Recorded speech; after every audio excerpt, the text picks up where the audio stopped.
Hello, freak bitches. So when you look at that as a comedian, it's like, wow, you know, that was good for me, and that was good for me in a certain way. Of first of all, it's great jokes.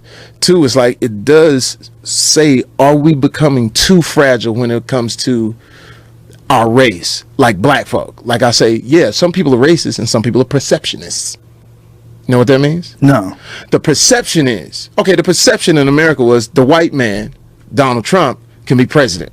The woman can't do it. Perception. Doesn't mean that if you vote for Donald Trump that you're racist. I don't think everybody's racist because that was a big thing. Sometimes it's perception. I'll make it clear. Okay. I do a joke in front of all black people. And I said, black people are very interesting people because we deal with racism and perceptionism. I said, because we're very nervous flyers, right? We don't like to get on planes. First thing we do when we get on the plane, we see who's flying this motherfucker. We look in the cockpit. If we look and see a black guy, we will stop and go, hey, how long you been flying, bro? You got your hours with you? And it was the perception. And don't let a woman sit next to him. Oh, shit, we good? It could be a bright, sunny day. It's like, how's the weather? Oh, we're good. And then as you're sitting in that seat, anytime you hit a bump, my brother, we straight? Same situation. You go in the cockpit, you see that white guy with that salt and pepper hair and those aviators and that forearm hair like this, and it's storming outside. Shit, fly this shit through a hurricane. So it's the perception that we have to talk about sometimes. Does that make sense? Oh, it definitely makes sense. Yeah. You know, there's definitely that. You know, like the Donald Trump thing's funny. You know who had it, said it best? Alonzo Bowden. You know Alonzo? No, I was funny comedian. Yeah. He said, he goes, not all Donald Trump supporters are racist, but all racists are Donald Trump supporters. He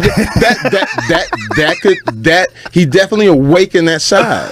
Yeah, but I creepy will, way. But I will say this. Like I said, the perception gets us all too. Yeah. You know, because like my daughter, it was interesting. My oldest daughter, like when the election happened and when the results came in, Dad, I'm so mad, I can't take it. I said, well, we're gonna go march. I said, well, did y'all vote? Not all of us, but I said, well, you got to get out there because their perception was she had it in the bag. Right. You know what I'm saying? So you got to get out there and be, whatever that is.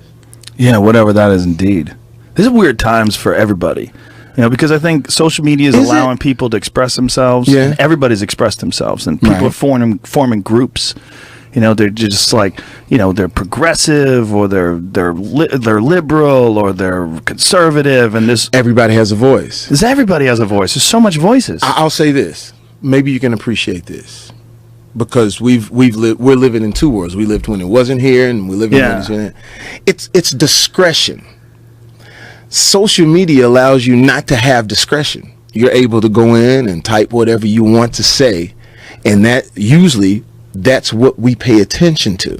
Discretion is this. We're sitting at the dinner table and I said something that you didn't like, but the discretion was I'll address that later. Right? So now that you don't have any discretion, anybody's voice can be heard. Not everybody,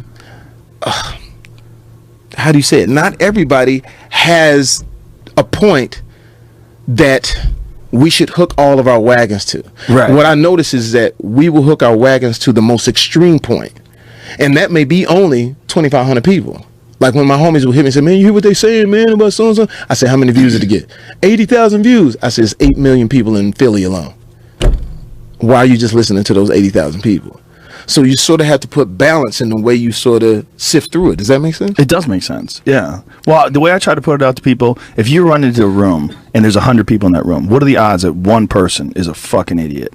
100%, right? Yeah. One person. Yeah. Almost every room of a random group of 100 people. Yeah. And I'm being very, very polite. Yeah. One person.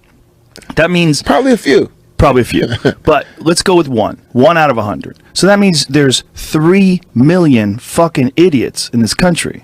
Right. Just straight idiots. Right. Non-fixable idiots. Yeah. Yeah. So if you're going to read comments, you're opening yourself up to that. If you're going to get your opinion swayed by people who just want to see if they can affect you. Yeah, just want to see if they can fuck with you. If they can touch you. Just see if they can change you, get you to change the way you're dressing. And that's what I don't like. That's the part I don't like. So I tell all of my artists and all my friends, don't change, don't read it, because what happens is everybody starts coloring inside the lines, and now nobody's dangerous anymore. Right. Because you remember back in the day, Madonna, dangerous. Boom. Right. Madonna come out naked, you know, just dancing to the Grammys like it's all good. You know what I'm saying? So what I hope, well, what I always say, just don't tuck your art in. Don't tuck your art in for the comments, because we'll end up not having anything to celebrate that is